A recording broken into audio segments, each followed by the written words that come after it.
ఓం నమశివాయ. తులారాశి వారు దర్శించవలసిన ఆలయాలు, ఆరాధించవలసిన దేవతలు. తులారాశి వారు ముఖ్యంగా అమ్మవారిని ఆరాధించండి, దర్శించండి. ఏ అమ్మవారి గుడి అయినా పర్వాలేదు, శుక్రవారం రోజుని దర్శించండి.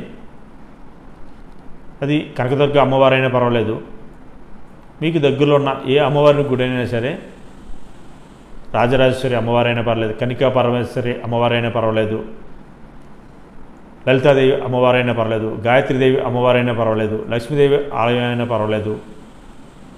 ఈ రకంగా మీకు దగ్గరలో ఉన్న అమ్మవారి గుడికి వెళ్ళి దర్శించుకొని శుక్రవారం నియమం పాటించండి. మాంసాహారం దాని కింద నియమం పాటించండి.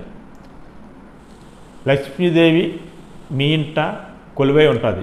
అమ్మవారిని ఆరాధించటం వల్ల ఏ విధంగా ధనానికి లోటు లేకుండా ఖచ్చితంగా మీకు ధనాన్ని ఇస్తారు. అలాగే వెంకటేశ్వర స్వామి ఆలయాన్ని శనివారం రోజుని దర్శించండి, ఆరాధించండి. ఖచ్చితంగా మీకు వెంకటేశ్వర స్వామి అనుగ్రహం మీ ఇంటిపై, మీ కుటుంబంపై ఖచ్చితంగా ఉంటుంది.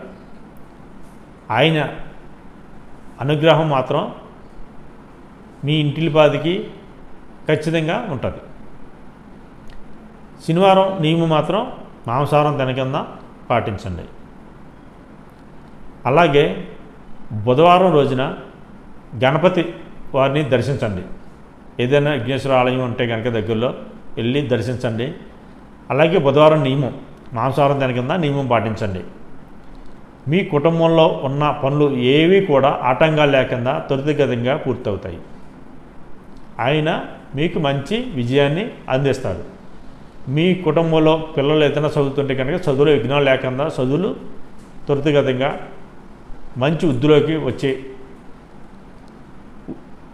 ఆ ఒక్క కుటుంబం మంచి వృద్ధిలోకి వస్తుంది అనటంలో ఏ విధంగా సందేహం లేదు. పిల్లలు త్వరితగతిగా వృద్ధిలోకి వస్తారు. ఏ విధంగా ఆటంకాలు ఉండకుండా మీకు అన్ని పనులు సంపూర్ణంగా పూర్తవుతాయి. బుధవారం రోజుని ఖచ్చితంగా ఆచరించండి. మీకు పూర్తి స్థాయిలో నేను చెప్పిన 3 అమ్మవారు, వెంకటేశ్వర వారు, గణపతి వారు, ఈ 3 ఆచరించి చూడండి. 3 వారాలు కూడా నియమం పాటించి చూడండి. మీకు మంచి విజయాన్ని చేకూరుస్తారు. అందులో ఏ విధంగా సందేహం లేదు. విజయం.